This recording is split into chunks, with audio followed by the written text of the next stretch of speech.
దైవ సాన్నిధ్యమునకు కూడి వచ్చిన వారులారా, దేవుని నామమున మీ అందరికీ శుభములు కలుగును గాక. ప్రభునందు ప్రియ దేవుని స్నేహితులారా, గడిచిన కాలమంతా దేవుని తన అత్యధికమైన కృపకుమారులను కాచి దాచి భద్రపరిచి నేటి దినము ఈ యొక్క రాత్రి కాల సమయంలో కొద్ది నిమిషాలు దేవుని మాటలు వినడానికి ఆయన మనకు సమయం ఇచ్చి ఉన్నారు కనుక కొద్ది నిమిషాలు క్లుప్తముగా ఇప్పుడు సమయము కాదు, కానీ త్వరితగతముగా 4 మాటలు మీతో పంచుకుని నా వాక్యాన్ని నేను ముగిస్తాను.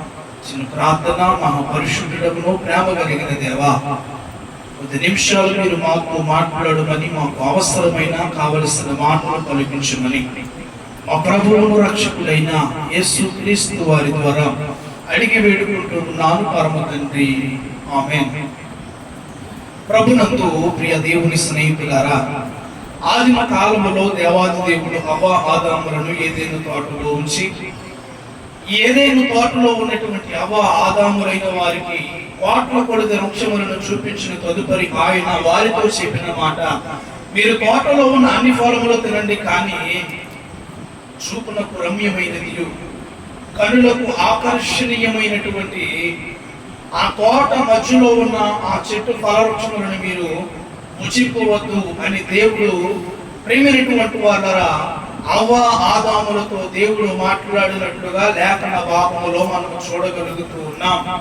ఈ రాత్రి కాలంలో ప్రేమైనటువంటి వారులారా నేను చెప్పాలనుకుంటున్నటువంటి మాట వినకపోతే ఏమవుతుంది అని ఒక 4 మాటలు చూసి దేవుని వాక్యాన్ని ముగించుకున్నాం. అయితే దేవుడు ఆదిమ కాలంలో హవ్వ ఆదాములతో చెప్పిన మాట, మీరు తినిన వెంటనే చచ్చెదరు అని వ్రాయబడింది. ఏమన్నాడని దేవుడు? మీరు తినిన వెంటనే చచ్చెదరు అని దేవుని వాక్యము ప్రేమైనటువంటి వాళ్ళరా లేఖన గ్రంథములో ఉంది. హవ్వ ఆదాములతో చెప్పబడిన ఆ గడియలో ప్రేమైనటువంటి వాళ్ళరా వారు అనుకున్న మాట ఏమో, దేవుడు అంటున్నాడు మీరు తిన్న వెంటనే చచ్చెదరు అని దేవుడు చెప్తున్నాడు. ఇంతలో అపవాదిగాడు వచ్చి మీరు చావరు అని చెప్తున్నాడు. అపవాదిగాడు ఏం చెప్తున్నాడండి? మీరు చావరు, జీవము కలిగిన దేవుని మాట తింటే మీరు వెంటనే చస్తారు అని దేవుడు అంటున్నాడు. మీరు తింటే మీరు చావరు, కానీ దేవదూతలైపోతారు అని అపవాదిగాడు అంటున్నాడు. ఎవరి మాట వినాలి? ప్రేమైనటువంటి వాళ్ళరా, ఎవరి మాట వినాలి? ఆలోచన చేయగలిగినట్లయితే, లోకములో మనము చూడగలిగినట్లయితే, మంచి చెప్పేవాడు మనుషులకు దూరం అయిపోతూ ఉంటాడు. ప్రేమైనటువంటి వాళ్ళరా, మంచిగా చెప్పేవాడు అనేకులకు నచ్చడు. ఎందుకనంటే వాడు తిడతాడు, పడతాడు అనే విషయమే అర్థమవుతుంది, కానీ మంచి చెప్తున్నాడు అని ఎవరు అనుకోరు. ప్రియమైనటువంటి వాళ్ళరా, అదే చెప్పుడు మాటలు చెబుతూ చెడు మాటలు చెప్పేవాడు మనుషులకు ఎలా కనబడతాడు అంటే, అబ్బా ఈడంత గొప్పోడు లేడు, ఈడంత మంచోడు లేడు, ఈయన్ని బట్టి మనం నడిస్తే మన జీవితం బాగుపడిపోద్ది అని అనుకుంటారు. ప్రియమైనటువంటి వాళ్ళ మంచి చెప్పేవాడేమో దూరం అయిపోతాడు, చెడు చెప్పేవాడేమో దగ్గర అయిపోతాడు. ఎలా అవుతున్నా ఎవరి మాట వినాలో ప్రియమైనటువంటి వారు ఈ లోకంలో ఉన్న మనుషులు గ్రహించలేని ఆ యొక్క స్థితిలో ఉన్నప్పుడు ఆదిమ కాలంలో హవ్వ ఆదాములు కూడా జీవము కలిగించే మాటలు వినకుండా, జీవము వైపు నడిపించుకునే మాటల వైపు దృష్టి పెట్టకుండా మహాకాశముల పట్టజాలిన దేవుడు ప్రియమైనటువంటి వాళ్ళ ఒక నేల మట్టిలో నుండి నరుని నిర్మించి వారి నాసికారంధ్రాలలో జీవవాయువు ప్రియమైనటువంటి వాళ్ళ నరుడిని ప్రియమైనటువంటి వారు చేసిన ఆ దినములలో ఆ యొక్క హవ్వ ఆదాములైన వారు జీవము కలిగిన దేవుని మాటలు వినకుండా అపవాదిగాడు పొందుకున్న ప్రియమైనటువంటి వారు ఆ ప్రయత్నంలో చిక్కుకున్న వారే ఏమైపోయారు? పండు తిన్నారు, వద్దన్న పండు. ప్రియమైనటువంటి వారు ఏదైనా తోటలో నుండి వెలివేయబడ్డారు. ఈ వాక్యాన్ని వింటున్నటువంటి వారులరా ఎవరి మాట మనం వినాలి? లేఖన గ్రంథము నీతో నాతో సూటిగా మాట్లాడుతూ ఉన్నటువంటి మాట వినకపోతే ఏం జరుగుతుందంటే, ఆదిమ కాలంలో హవ్వ ఆదాములకు మరణము లేదు. ఆదిమ కాలంలో హవ్వ ఆదాములకు మరణము లేదు. మరణము లేని జీవితాన్ని జీవించవలసిన హవ్వ ఆదాములు ఎప్పుడైతే దేవుడు చెప్పిన మాటను వినలేదో మరణాన్ని కొని తెచ్చుకున్నారు, పాపము చేశారు, ఏదైనా తోటలో నుండి వెలివేయబడ్డారు. ఈ వాక్యాన్ని వింటున్నటువంటి వాళ్ళరా, దేవుడు నీతో నాతో సూటిగా మాట్లాడుతున్న మాట ఏంటో తెలుసునా? అలనాడు ఆదిమ కాలంలో అవ్వ ఆదాముల మాట వినకపోవటం బట్టి ఏ విధముగా ఏదైనా వనములను తోయబడ్డారు. ఈ దినాన్ని నీవు నేను దేవుని వాక్యాన్ని ప్రేమైనటువంటి వాళ్ళరా వినలేని వారిగా ఉంటే పరలోక రాజ్యములో నుండి త్రోయవేయబడతాం. మాట వినకపోతే ఏం జరిగింది అని అంటే మరణాన్ని కొని తెచ్చుకున్నారు. ప్రేమైనటువంటి వాళ్ళరా, నేను త్వరితగతంగా దేవుని వాక్యాన్ని మీతో పంచుకుంటాను. ఆదికాండము 6వ అధ్యాయము 3వ వచనాన్ని ఒకసారి చదవండి. ఆదికాండము 6వ అధ్యాయము త్వరగా ఆదికాండము 6వ అధ్యాయము 3వ వచనాన్ని ఒకసారి చదువుకుందాం. అప్పుడు యెహోవా నా ఆత్మ నరులతో ఎల్లప్పుడూ వాదించును, వారు తమ అక్రమ విషయములలో నరమాత్రులై ఉన్నారు, అయినను వారి దినములు 120 ఏండ్లాయును. ఈ వాక్యాన్ని వింటున్నటువంటి వారులారా, ఒక భక్తుడు నోవాహు అనబడిన ఒక నీతిమంతుడు, ఒక ప్రేమైనటువంటి వారు 120 సంవత్సరాలు దేవుని వాక్యాన్ని ఆ యొక్క ప్రజలకు వినిపించినప్పుడు ఒకడు కూడా ఆ వాక్యాన్ని బట్టి నడుచుకున్నవాడు లేడు. ఒకడు కూడా ఆ వాక్యము నిజమని అంగీకరించి మారు మనసుకు తగిన ప్రతిఫలాన్ని పొందినవాడు ఎవడు లేడు. ఆ కాలంలో నోవాహు దేవుని యొక్క వాక్యాన్ని ప్రకటిస్తూ ఉన్నప్పుడు ఇదేంట్రా పిచ్చోళ్ళ ఉన్నాడు, ఇదేంట్రా మనకు తెలియదా, మనం ఎలా ఉండాలో మనకు తెలియదా, ఎలా బ్రతకాలో మనకు తెలియదా, ఎలా మాట్లాడాలో మనకు తెలియదా, ఎదుటి వారితో ఎలా నడుచుకోవాలో మనకు తెలియదా అనుకుని ప్రేమైనటువంటి వాళ్ళరా నోవాహును ఒక ఎర్రి వాడి కింద లెక్కేసినట్లుగా, నోవాహును ఎందుకు పనికిరాని వాడిగా చూసినట్లుగా, నోవాహును ఒక పిచ్చోడి కింద లెక్కేసినట్లుగా జీవ గ్రంథములో మనము చూడగలుగుతూ ఉన్నాం. ఈ వాక్యాన్ని వింటున్నటువంటి వారులారా, దేవాది దేవుడే స్వయముగా మాట్లాడుతూ ఉన్నాడు. ప్రియమైనటువంటి వారులారా, ఒక భక్తుడు 120 సంవత్సరాలు దేవుని వాక్యాన్ని ప్రకటించాడు. ఒక రోజు కాదు, 2 రోజులు కాదు, ఒక నెల కాదు, ఒక సంవత్సరము కాదు, కానీ ఎన్ని సంవత్సరాలట? 120 సంవత్సరాలు దేవుని వాక్యాన్ని బోధిస్తే ఒక్కడు మారు మనసు పొందలేదు. ఈ వాక్యాన్ని వింటున్నటువంటి వారులారా, 120 సంవత్సరాలు దేవుని వాక్యాన్ని ప్రకటిస్తే విన్నటువంటి జనాంగము ఏమైపోయింది అంటే నీటిలో మునిగిపోయింది.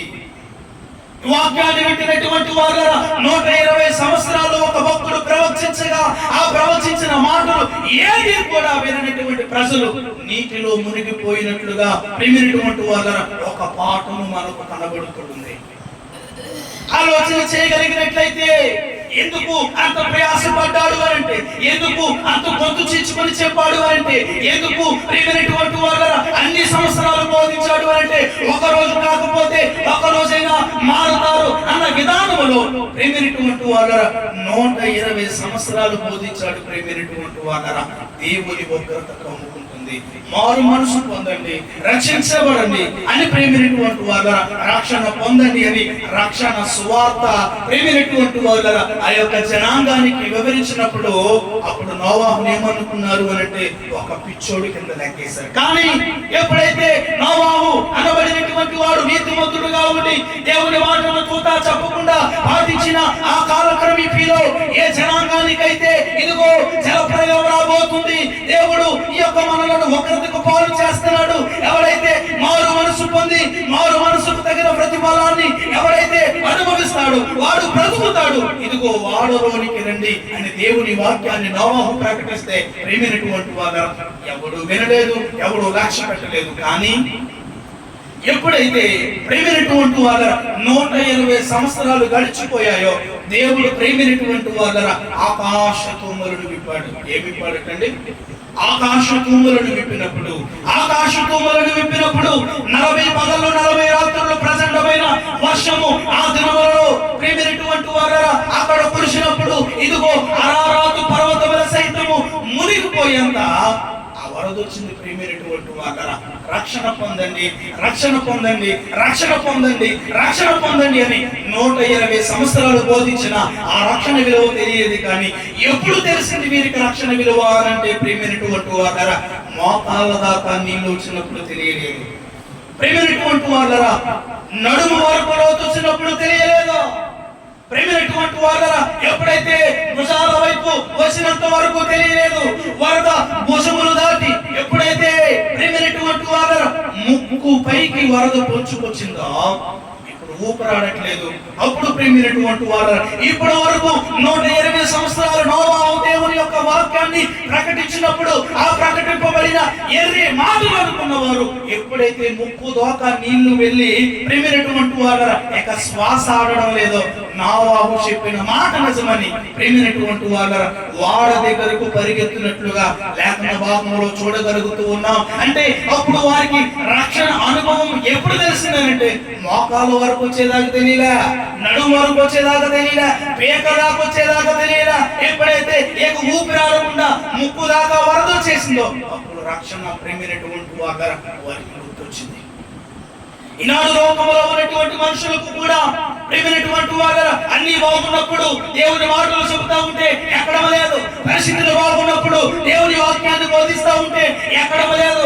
కష్టపడగలిగినటువంటి ప్రేమైనటువంటి వాళ్ళ శక్తి, సామర్థ్యము, వయసు అన్ని కూడా ఉన్నప్పుడు దేవుని మాటలు ఎలా కనబడుతున్నాయి అంటే అవి ఎందుకు పనికిరావిగా కనబడుతున్నాయి. ఈనాడు ప్రేమైనటువంటి వాళ్ళ దేవుని మందిరాల వైపు చూసే జనాంగము ఎలాంటి వారు అంటే రోగం వచ్చినప్పుడు, రొప్పు వచ్చినప్పుడు, ఏమీ లేనప్పుడు, అవమాన పాలైపోయినప్పుడు, తినడానికి తిండి లేకపోయినప్పుడు, అందరూ అనాథలుగా విడిచిపెట్టినప్పుడు దేవుని మందిరము గుర్తొచ్చే ప్రేమైనటువంటి వాళ్ళ క్రైస్తవులు లోకములో ఎంతో మంది ఉన్నారు. ఈనాడు ప్రేమైనటువంటి వాళ్ళ మంచిగా ఉన్నవాడు ఎవడు దేవుణ్ణి ఆరాధించడానికి ఇష్టపడడం లేదు. అంటే వీడికి రక్షణ ఎలా ఉందంటే ప్రేమైనటువంటి వాళ్ళ బాధ వచ్చినప్పుడే దేవుడు, ఇబ్బంది వచ్చినప్పుడే దేవుడు, కష్టం వచ్చినప్పుడే దేవుడు, కన్నీళ్ళు వచ్చినప్పుడే దేవుడు, ఏమీ లేనప్పుడు దేవుడు కాదు ప్రేమైనటువంటి వాళ్ళ ఈ జనాంగానికి. అందుకనే దేవుని వాక్యము నీతో నాతో సూటిగా మాట్లాడుతున్న మాట. 120 సంవత్సరాలు ఒక భక్తుడు జీవ గ్రంథాన్ని పట్టుకొని ఆ యొక్క జనాంగానికి వివరించినప్పుడు ఏ ఒక్కడు వినలేదు. కానీ వినలేకపోవడానికి ప్రేమైనటువంటి వాళ్ళ దాని తరుణము ప్రతిఫలం ఎలాంటిదనంటే నీటిలో మునిగిపోయారు. మాట వినకపోతే ఏమైందట? నీటిలో మునిగిపోయారు. ప్రేమైనటువంటి వాళ్ళ కొట్టుకు చచ్చిపోయారు. ఈనాడు మనము కూడా దేవుని యొక్క వాక్యాన్ని వినకపోతే, దేవుని యొక్క మాటలపై శ్రద్ధాభక్తులతో ప్రేమైనటువంటి వాళ్ళ ఆయన ఏది చెప్పాడో అది తోట చెప్పకుండా పాటించకపోతే ఈనాడు మనము కూడా మునిగిపోతాం. ఎక్కడ అనంటే లోకములో. ఈనాడు మనము కూడా మునిగిపోతాం. ఎక్కడ అనంటే లోకాశలలో. ఈ ఆశలలో మునిగిపోయిన వారికి ఏమీ తెలియదు. ప్రేమైనటువంటి వాళ్ళ ఆలోచన చేయగలిగినట్లయితే పాపం చేసే వారికి మొదట అది ఎలా ఉంటుందనంటే ఆనందకరముగా ఉంటుంది, అది సంతోషకరముగా ఉంటుంది. అబ్బో దీనికన్నా మంచి పని ఏది లేదనుకుంటాడు ప్రారంభంలో. కానీ అది తలదాకా వచ్చేసి ఊరందరికీ తెలిసిపోయి, అందరికీ తెలిసిపోయి నవ్వుల పాలైపోయిన తర్వాత నేను చేసి తప్పే. ఈనాడు లోకమంతా ఇదే వాదిలో బ్రతుకుతా ఉంది. ప్రేమైనటువంటి వాళ్ళ స్టార్టింగ్ లో అంతా మంచిగానే ఉంటుంది, అంతా మంచి అనుకుంటున్నాడు ప్రేమైనటువంటి వాళ్ళ. ఎందుకనంటే నిండా మునిగితే గాని ప్రేమైనటువంటి వాళ్ళ తెలియదంట. ఇలా ఉన్న లోకంలో ప్రేమైనటువంటి వాళ్ళ ఎన్నో సంఘటనలు మనం చూడగలుగుతున్నాం. ప్రేమైనటువంటి వాళ్ళ దేవుని వాక్యము నీతో నాతో సూటిగా మాట్లాడుతున్న మాట వినకపోతే ఏమైపోయారట? నీటిలో మునిగిపోయారు. ఎక్కడ మునిగిపోతున్నావు నీవు ఈ లోకములో? ప్రేమైనటువంటి వాళ్ళరా ఎలాంటి స్థితిలో దిగజారిపోతున్నావు ఈ లోకములో? 120 సంవత్సరాలు భక్తుడు ప్రకటించినట్లుగా ఈనాడు వేలాది మంది దైవ సేవకులు నీకు వాక్యాన్ని ప్రకటిస్తూ ఉంటే ఈ యొక్క దేవుని మాటలు నీకు ఎలా కనబడుతున్నాయి అంటే ఎర్రోడు మాట్లాడుకొని ఏదో చెప్తున్నాలో చెప్పుకొని ప్రేమైనటువంటి వాళ్ళ ఈ మాటలు నీకు ఎలా వినబడుతున్నాయో నాకు తెలియదు. కానీ ఇప్పుడున్న కాలంలో ఈ జీవ గ్రంథములో నుండి విప్పబడే మాటలు ఎలా కనబడుతున్నాయో నాకైతే తెలియదు. కానీ ఎలా స్వీకరిస్తున్నావో నాకైతే తెలియదు. కానీ ఇదిగో జీవము కలిగిన దేవాది దేవుడు ఒకానొక గడియలో రెండవ రాకడలో ప్రేమైనటువంటి వాళ్ళ ఆయన వచ్చి ఆకాశములోనికి వచ్చి ఇదిగో సర్వలోకము వినబడేలా ఒక బోర ఊదినప్పుడు ఆ బోర శబ్దమునకు ప్రేమైనటువంటి వాళ్ళ మారు మనసుకు తగిన ప్రతిఫలము పొందిన వారు కళ్ళ ముందే ఎగిరి వెళ్ళిపోతూ ఉన్నప్పుడు ఎందుకు బ్రతికాన్ని రా ఈ పాపానుసారమైన జీవితం, నేను కూడా మారు మనసు పొందితే నేను కూడా పరలోక రాజ్యానికి ఎగిరి వెళ్ళిపోతాను కదా అని గుండెలు బాదుకునే రోజులు వస్తాయి. జాగ్రత్త. గుండెలు బాదుకొని అరిచే రోజులు వస్తాయి. అప్పుడు నీకేమర్థమవుతుందో తెలుసునా? ప్రేమైనటువంటి వాళ్ళ చద్దామన్నా చావరాదు, ఉరేసుకుందామన్నా చావరాదు, పురుగుల మందు తాగినా చచ్చిపోవు, ఫ్యాన్ పురేసేసుకున్నా చచ్చిపోవు, కాలంలో దూకున్నా చచ్చిపోదు, మరణము రాదు. కానీ ప్రేమైనటువంటి వాళ్ళ బ్రతుకుండగానే చచ్చిపోయినంత వేదన ఈ లోకంలో నీవు చూడగలుగుతావు. ప్రేమైనటువంటి వాళ్ళ అలాంటి దినాలలో నీవు నేను మునిగిపోకుండా ఈ వాక్యం నిన్ను పైకి లేపుతూ ఉందని దేవుడు తన వాక్యాన్ని బోధిస్తూ ఉంటే ఈ రాత్రి కాలము ప్రియ సహోదరి సహోదరుడా ఏ మనసుతో వింటున్నావు దేవుని వాక్యాన్ని? ఎన్ని సంవత్సరాలు ప్రకటించాడటండి? 120 సంవత్సరాలు ప్రకటిస్తే ఒక్కడో మారలేదంటే ప్రేమైనటువంటి వాళ్ళ నాడు మనము కూడా అలాగే బ్రతుకుతూ ఉన్నాం. ఆలోచన చేయగలిగినట్లయితే మాట వినకపోతే నీటిలో మునిగిపోయా. రెండవ వాక్యాన్ని మనము చూడగలిగినట్లయితే ప్రియా దేవుని స్నేహితులారా, ప్రియమైనటువంటి వాళ్ళ ఆదికాండము 19వ అధ్యాయము 26వ వచనాన్ని ఒకసారి చదవండి. ఆదికాండము 19వ అధ్యాయము 26వ వచనాన్ని ఒకసారి చదవండి త్వరగా.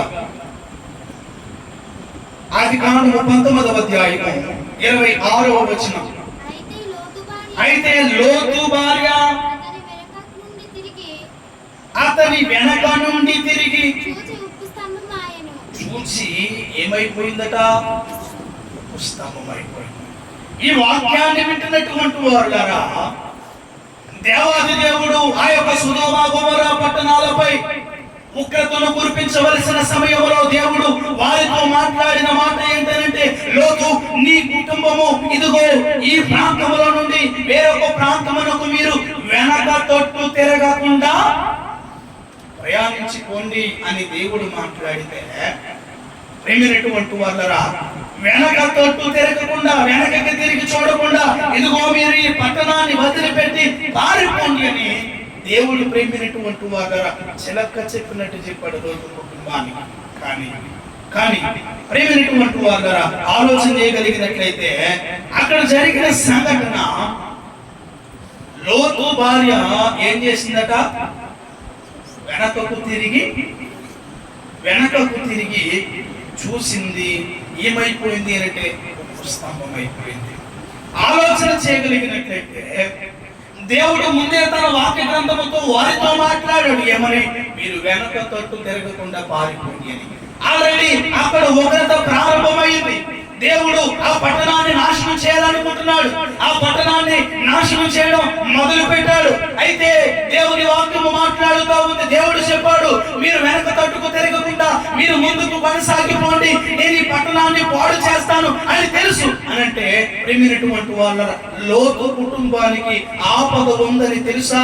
తెలియదనంటే ఆపద ఉందని తెలుసు. అయితే ప్రేమైనటువంటి వాళ్ళ ఆపద మెరుగు ఆశలు వీడక ఏమైపోయిందట?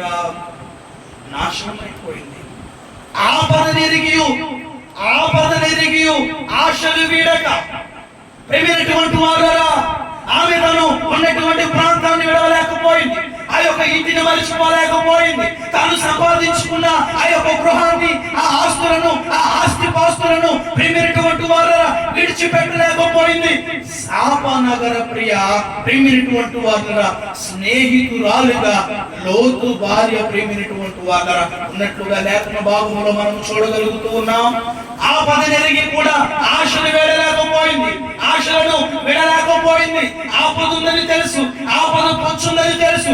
దేవుడు వద్దన్నాడు, వెనక తట్టు చూడకుండా ప్రయాణించమన్నాడు అని ప్రేమైనటువంటి వారు తెలుసు. కానీ మాట వినలేదంటండి. ఇక్కడ మాట వినకపోతే ఏమైపోయింది?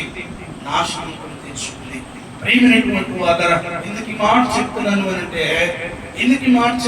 అంటే ప్రేమైనటువంటి వాళ్ళ ఆలోచన చేయగలిగినట్లయితే దేవుని వాక్యము నీతో నాతో సూటిగా మాట్లాడుతున్న మాట, పురుగు మందు తాగితే చచ్చిపోతామని తెలుసా తెలీదా?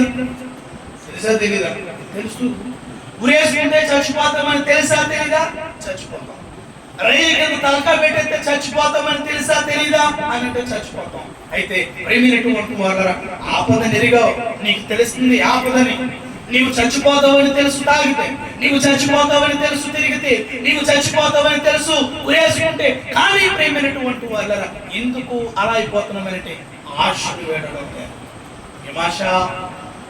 ప్రేమైనటువంటి వాళ్ళరా ఏ ఆశలు కలిగి ఉండవు? దేవుని వాక్యం అంటుంది ప్రేమైనటువంటి వాళ్ళరా ఆలోచన చేయగలిగినట్లయితే ఒకసారి యోహాను సువార్త మొదటి యోహాను పత్రిక 2వ అధ్యాయము 16వ వచనాన్ని చూడండి. మొదటి యోహాను పత్రిక 2వ అధ్యాయము 16వ వచనాన్ని ఒకసారి చూడండి త్వరగా. మొదటి యోహాను పత్రిక 2వ అధ్యాయము 16వ వచనం.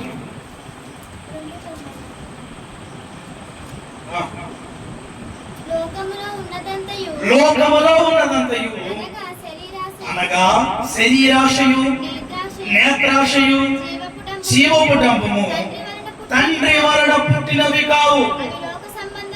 చాలు ప్రేమైనటువంటి వాళ్ళరా, లేఖన గ్రంథము మనతో మాట్లాడుతూ ఉంది. ఆపద నెరిగియు ఆశలు వేడక లోతు భార్య ఆపద నెరిగినదే, కానీ ఆలోపన ఉప్పు స్తంభము అయిపోవడానికి గల కారణం ఏంటంటే ఆపద తెలుసుకుని కూడా ఆమె ఆశ వేడలేదు. ప్రియ దేవుని బిడ్డలారా, ఈ లోకములో మనతో దేవుడు మాట్లాడుతున్న మాట, లోకములో ఉన్నదంతయు అనగా శరీరాశయు, నేత్రాశయు, జీవపుటము ఎవరి వలన పుట్టినవి కావు, తండ్రి వలన పుట్టినవి కావు. ప్రేమైనటువంటి వారరా, ఈ లోకములో ఉన్నదంతయు శరీరాశ. ఏమి తిందుమా, ఏమి తాగుదుమా, ఏమి ధరించుకుందుమా? ప్రేమైనటువంటి వారరా, ఒక మనుషుడు లోకములో దేని కొరకు బ్రతుకుతున్నాడు అంటే శరీరము కోసమే బ్రతికేవారు కొంతమంది, ఈ శరీరాన్ని బట్టి నడుచుకునేవారు కొంతమంది, ఈ శరీరాన్ని దుర్వినియోగం చేసుకుని పాపానికి అలవాటు పడిపోయి, సుఖాలకు అలవాటు పడిపోయి, కోరికలను తీర్చుకోవడానికి మాత్రమే ఈ శరీరాన్ని వాడుకునేవారు లోకములో కొంతమంది ఉన్నారు. ప్రేమైనటువంటి వాళ్ళ వీరందరినీ దేవుని వాక్యము ఎలా పోలుస్తుందంటే శరీరాశ. ప్రేమైనటువంటి వాళ్ళ శరీర కోరికలు తీర్చుకోవాలి అనే ఆశ, శరీర ఇచ్చలను తీర్చుకోవాలి అనుకునే ఆశ. ప్రేమైనటువంటి వాళ్ళ కానీ దేవుడు అంటున్నాడు, ఓ అందమా ఎందుకు ఎదురుతున్నావు? ఇదిగో నీవు ఎలా ఉన్నావు అంటే ఎముకల బొమ్మ. ప్రేమైనటువంటి వాళ్ళ ఈ శరీరంతో కదా ఇష్టానుసారముగా తిరిగావు, ఈ శరీరముతోనే కదా ఇష్టానుసారముగా బ్రతికావు, ఈ శరీరముతోనే కదా నీ కోరికలను తీర్చుకున్నావు, ఈ శరీరము కోసమే కదా రంగు రూపు రాసి అనేకులను ఆకర్షించుకునేలా, అనేకులను ప్రేమించేలా, అనేకులను చూడగానే మైమరిచిపోయేలా నీ దేహాన్ని సుందర వదనముగా ఎంచుకున్నావు కదా. ఇదిగో చూడు ఎలా అయిపోయింది, గోతులో పెట్టగానే ఎముకల బొమ్మలా మారిపోయింది. ప్రేమైనటువంటి వాళ్ళ ఈ లోకములో ఉన్నదంతయు శరీరాశ. ఈ శరీరాశ నిన్నేం చేస్తుందంటే చంపేస్తుంది. ప్రేమైనటువంటి వాళ్ళ రెండవది నేత్రాశ. ఏమాశ కండు? మొదటిదేమో శరీరాశ, రెండవది ఏది చూసినా ఏమనుకుంటారు కావాలి, మానవ నైజం. ప్రేమైనటువంటి వాళ్ళ ఏది చూసినా కావాలి. మనిషి యొక్క కళ్ళకు ఎంత చూసినా కానీ తక్కువేనంట. ప్రేమైనటువంటి వాళ్ళ ఎంత చూసినా కానీ తక్కువే. నేత్రాశ. ప్రేమైనటువంటి వారు ఆలోచన చేయగలిగినట్లయితే ఉత్తర పండుగ తినడము, వారికి చూపించినటువంటి రంగుల వలయములో ప్రేమైనటువంటి వాళ్ళ నేత్రాశ కలిగింది. ఎంత బాగుంది, ఎంత రంగు ఎంత బాగుంది అని నేత్రాశ కలిగించింది. ప్రేమైనటువంటి వాళ్ళ నేత్రాశలో పడినటువంటి ఆదాముల యొక్క పతనాన్ని చూస్తున్నాం. నేత్రాశలో పడినటువంటి సంశోను తెరీరా విషయంలో మనము చూడగలుగుతున్నాం. నేత్రాశతో దావీదు తన జీవితాన్ని పాడు చేసుకున్నట్లుగా లేఖన భాగంలో చూడగలుగుతున్నాం. నేత్రాశ మనిషిని ఏం చేస్తుందంటే కుదురుగా కూర్చొనివ్వదు. నేత్రాశ మనిషిని కుదురుగా కూర్చొనివ్వదు. అది చూడగానే, కన్ను పడగానే అది నాకు కావాలి అంటే దాన్ని నేనేమైనా ఎలాగైనా దాన్ని నేనేం చేయాలి, దక్కించుకోవాలి. ప్రేమైనటువంటి వాళ్ళరా ఆలోచన చేయగలిగినట్లయితే జీవపుటంబం మూడవది. లోకంలో ఉన్నదంతా శరీరాశ, నేత్రాశ, జీవపుటంబం. జీవపుటంబం అంటే ఏంటో తెలుసునా? నాకేంటి, ఆయనకెంత ఉంది, నేను సంపాదించింది ఎంత ఉంది, నేను ఎవరిని లెక్క చేస్తాను, నేను ఎవడి మాట వింటాను? ఉన్న దాన్ని బట్టి కలిగే అహంకారముతో కూడిన పనినే ఏమంటారు అంటే జీవోపడము. ఎంతమంది లేరు ఈ లోకంలో ప్రేమైనటువంటి వాళ్ళు? ఎంతమంది లేరు ఈ లోకంలో అంటే ఒక్కొక్కడైతే వెనక్కి తిరిగి సమాధానం కూడా చెప్పడం. ఎందుకో తెలుసా? జీవోపడము అన్నలా చేసేస్తే వెనక్కి తిరగకూడదు. ఎలాంటి వాడు నువ్వు? ఉన్నవాడు ఉందాగా నడుచుకోవాలి. అవసరమైతే ఆడే ముందు పడతాడు పని ఉంటే. ప్రేమైనటువంటి వాళ్ళ జీవోపడము ఇవి దేవుని వలన పుట్టినవి కావు, కానీ మరి ఎవరి వలన? ఇదిగో మీరు మీ తండ్రి అపవాది సంబంధులు భూమి మీద వారి యొక్క దురాశలు నెరవేర్చబోతున్నారు అని ప్రియమైనటువంటి వాళ్ళ దేవుని వాక్యం మనతో మాట్లాడుతూ ఉంది. దినాన్ని వాక్యాన్ని ముగిస్తున్నాను నేను. ప్రియమైనటువంటి వాళ్ళరా, ఆపద నెరిగి ఆశలు వీడక, ఈ లోకంలో ఉన్న ఆశలు మనిషిని ఏం చేస్తున్నాయి అంటే చంపేస్తున్నాయి. ప్రియమైనటువంటి వాళ్ళ నిలువున ప్రియమైనటువంటి వాళ్ళ కొన్ని వందల సంవత్సరాలు, కొన్ని ప్రియమైనటువంటి వాళ్ళ సంవత్సరాలు జీవించవలసినటువంటి ఆకుపచ్చని జీవితాలు ఎలాగైపోతున్నాయి అంటే ఎండిపోయిన ఆకువలే మారిపోతున్నాయి ఈ దినాలు. ప్రియమైనటువంటి వాళ్ళ 10 సంవత్సరాలు లేనోడు చచ్చిపోతున్నాడు, 20 సంవత్సరాలు నోడు చచ్చిపోతానంటున్నాడు, 30 సంవత్సరాలు చచ్చిపోతానంటున్నాడు, 40 సంవత్సరాలు చచ్చిపోతాను అంటున్నాడు. ప్రియమైనటువంటి వాళ్ళ ఎందుకురా చచ్చిపోతున్నావు అని అంటే అదేదో కారణం చెప్తున్నాడు. ప్రియమైనటువంటి వాళ్ళ అందుకని దేవుడు ఏమంటున్నాడు తెలుసుగా? ఆయన ఇచ్చిన సమయం కంటే కొంతమంది తొందరగా చదివేసుకుంటారంటే పెట్టి పెట్టాలి. ఎక్కడికే? ప్రియమైనటువంటి వాళ్ళ బ్రతకరా 70 సంవత్సరాలు, 60 సంవత్సరాలు, 80 సంవత్సరాలు నీ తల్లిదండ్రులతో నీకు పుట్టిన కుమారులు కుమార్తెలు వారి యొక్క అల్లుళ్ళు పెళ్లిళ్ళు ప్రియమైనటువంటి వాళ్ళ పుట్టినరోజులు ఫంక్షన్లు అన్ని చక్కగా చూస్తూ బతుకు.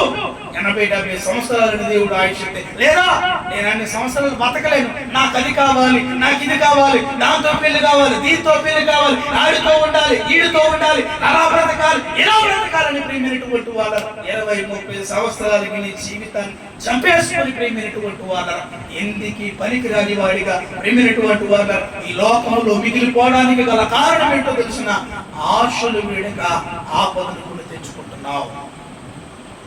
వాక్యాన్ని వింటున్నటువంటి వాళ్ళ ఈ లోకంలో ఉన్నదంతయు నేత్రాశ, ఈ లోకంలో ఉన్నదంతయు జీవపడము, ఈ లోకంలో ఉన్నదంతయు ప్రియమైనటువంటి వాళ్ళ శరీరాశ. ఈ ఆశలు కలిగిన యువకుడు కూడా జీవిత కాలంలో ముందుకు కొనసాగలేడు. అది సంసారంలోనే కానీ, అది ప్రియమైనటువంటి వాళ్ళ కుటుంబంలోనే కానీ, అది భావి భవిష్యత్తులోనే కానీ, అది ఉద్యోగంలోనే కానీ, అది వ్యాపారంలోనే కానీ, లోకంలో ఏ విషయంలోనైనా ఈ యొక్క ఆశలు నీలో ఉంటే నీవు ఎక్కువ కాలము ఈ లోకంలో మనలేవు. ఎందుకంటే అవి నిన్ను మళ్ళించేలా ఉండవు. ప్రేమైనటువంటి వాళ్ళ ఆలోచన చేయగలిగినట్లయితే దేవుని వాక్యం నీతో నాతో సూటిగా మాట్లాడుతున్న మాట. తాగితే చచ్చిపోతామని తెలుసు కూడా రటాలట కొట్టకలేస్తున్నాడు అంటే వాడికి ఆశ. ప్రేమైనటువంటి వాళ్ళరా, ఆపద నెరిగి ఇప్పుడు ఏం చేస్తున్నాడు తెలిసిన? ఆశను నడడం లేదు. లోతు వారి ఏం చేసిందట? ఆపద నెరిగి ఆశను ఏం చేయలేదు, వదులుకోలేదు, చంపుకోలేదు. ఇంకా ప్రేమైనటువంటి వాళ్ళ నాశనం అయిపోయింది. నీవు నేను కూడా అలా అయిపోతున్నావు. ప్రేమైనటువంటి వాళ్ళ ఆఖరి ఘర్షణ మాట మీతో పంచుకున్న వాక్యాన్ని ముగిస్తాను. ప్రేమైనటువంటి వాళ్ళ గలతీలకు రాసినటువంటి పత్రిక 5వ అధ్యాయం 19వ వచనాన్ని ఒకసారి చూడండి. గలతీలకు రాసినటువంటి పత్రిక 5వ అధ్యాయం 14వ వచనం ముగిస్తాను. శరీర కార్యములు స్పష్టమైనవి, అవేమనగా చారత్వము, అపవిత్రత, కామకత్వము, విగ్రహారాధన, వ్యభిచారము, ద్వేషములు, కలహములు, మత్సరములు, క్రోధములు, విమతములు. ప్రియమైనటువంటి వారు ఎలాగున బయలుదేరి అల్లరితో కూడిన ఆటపాటలు. ఇవన్నీ ఎలాంటివట? ప్రియమైనటువంటి వారు ఇవి ఎలాంటివి? ప్రియమైనటువంటి వాళ్ళ ఆలోచన చేయగలిగినట్లయితే నీ పతనానికి దారి తీసి, ఆలోచన చేయగలిగినట్లయితే మాట వినకపోతే మరణమే లేని వారు మరణాన్ని కొని తెచ్చుకున్నారు. మాట వినకపోతే ప్రియమైనటువంటి వాళ్ళు రక్షించబడవలసినటువంటి వారు నీటిలో మునిగిపోయారు. ప్రియమైనటువంటి వారు మాట వినకపోతే లోతు కడబడిన తన భర్తతో ప్రియమైనటువంటి వారు ఎక్కువ కాలము సంతోషము సమాధానముతో ప్రియమైనటువంటి వారు అందమైన సుందరమైన దేశంలో బ్రతకగలిగిన స్త్రీ మాట వినకపోవడం బట్టి నాశనం అయిపోయింది. అయితే దేవుడు ఏమంటున్నాడో తెలిసిన ప్రేమైనటువంటి వాళ్ళరా, యోహాను సువార్త 14:6 చదవక్కర్లేదు. నేనే మార్గమును, నేనే సత్యమును, నేనే జీవమును, నా ద్వారా తప్ప ఎవడును తండ్రి యొద్దకు రాలేడు. అంటే ఎవడైనా బ్రతకాలి అని అనుకుంటే ఎలా ఉండాలి అంటే, నేనే మార్గము, నేనే సత్యము, నేనే జీవము అనబడిన ప్రేమైనటువంటి వాళ్ళరా, మన చేతుల్లో ఉంచిన యొక్క జీవ గ్రంథం మన చేతుల్లో ఉండి ఆ మాటల ప్రకారముగా మాట వింటే ఏమవుతామనంటే బ్రతుకుతాం. ప్రేమైనటువంటి వాళ్ళ మాట వెనుక చచ్చిపోయిన వారు లేఖన గ్రంథంలో మనం చూస్తున్నాం, లోకంలో బయట విషయాలలో మనం చూస్తున్నాం. ప్రేమైనటువంటి వారు ఆపద నిరిగి కూడా ఆశలు వేయట్లేదంటే ఈ లోకంలో ఉన్నవారు ఏది మంచిది కాదరా, నిన్ను నన్ను పరలోకానికి చేర్చగలిగినటువంటి ప్రేమైనటువంటి వాళ్ళరా, నిబ్బరమైన బుద్ధియు, సుబుద్ధియు, మంచి ప్రవర్తనయు ప్రేమైనటువంటి వాళ్ళరా ఈ లోకములో మనము కొనసాగించుకోగలిగినట్లయితే నేరుగా పరలోక పట్టణములో కాలు మోపడానికి ప్రేమైనటువంటి వాళ్ళరా నీకు నాకు అవకాశం ఉంటుంది. దేవుడు చెప్తున్నాడు, మాట వింటున్నావా, మాట వినడం లేదా, మాటకు వినకపోతే ఏం జరుగుతుందో మనం చూసాం ప్రేమైనటువంటి వాళ్ళరా. కానీ మాట వింటే ఒకానొక దినాన పరలోక పట్టణములో దూతల గాన ప్రతిగానములు చేస్తూ ఉన్న స్తుతి ప్రేమైనటువంటి వాళ్ళరా, ఆ తరుణములు నీవు నేను కూడా చోటు చేసుకుని అయ్యా స్తోత్రములు అని ప్రేమైనటువంటి వాళ్ళరా ఆ యొక్క వేవేల దూతల గాన ప్రతిగానములతో మనము కూడా కలిసి ఆరాధన భాగ్యము పొందుకుంటాం. ప్రేమైనటువంటి వాళ్ళ అట్టి విధమైనటువంటి జీవితాన్ని జీవించాలి అని దేవుడు నీకు నాకు దేవుని మాటలు ప్రేమైనటువంటి వాళ్ళను బోధిస్తూ ఉంటే నీవు నేను దేవుని మాటల వైపు కాదు కానీ లోకము మాటల వైపు మనం చూసుకుంటూ మన జీవితాన్ని మనమే నాశనం చేసుకుంటున్నాం. ఆశలు తీర్చుకొని మన జీవితాన్ని మనమే పతనం చేసుకుంటున్నాం. మాట వినకుండా భ్రష్టత్వంలోనికి వెళ్ళిపోతున్నాం, విలువలేని వారిగా మారిపోతున్నాం, మూర్ఖులుగా మారిపోతున్నాం, జీవితాన్ని పతనం చేసుకుంటున్నాం, దేవుడిచ్చిన ఆయుష్ను పాడు చేసుకుంటున్నాం. ప్రేమైనటువంటి వాళ్ళరా మన జీవితాలలో అన్ని అనర్థాలు జరగడానికి గల కారణం మాట వినకపోవడం. ప్రేమైనటువంటి వాళ్ళరా ఒక కుమారుడు కుమార్తె చెడిపోవడానికి గల కారణం, పాడైపోవడానికి గల కారణం తల్లిదండ్రుల మాట వినకపోవడమే. మాట వింటే బ్రతుకుతావు, వినలేదా చచ్చిపోతావు. ప్రేమైనటువంటి వాళ్ళ ఇటు మాటలు దేవుడు మన సన్నిధానంలో వినికిడిలో దీవించి తన కృపతో మనల్ని భద్రపరిచి మాట వినేవారిగా మనల్ని ఉంచి ఆయన పరిశుద్ధ పట్టణములో కాలు పోపు వరకు ఆయన మాటలు వింటూ శ్రేష్టమైన జీవితాన్ని అనుభవించే కృప ఆ దేవాది దేవుడు మన వరకు దయచేసి దీవించి బలపరుచును గాక. ఆమేన్.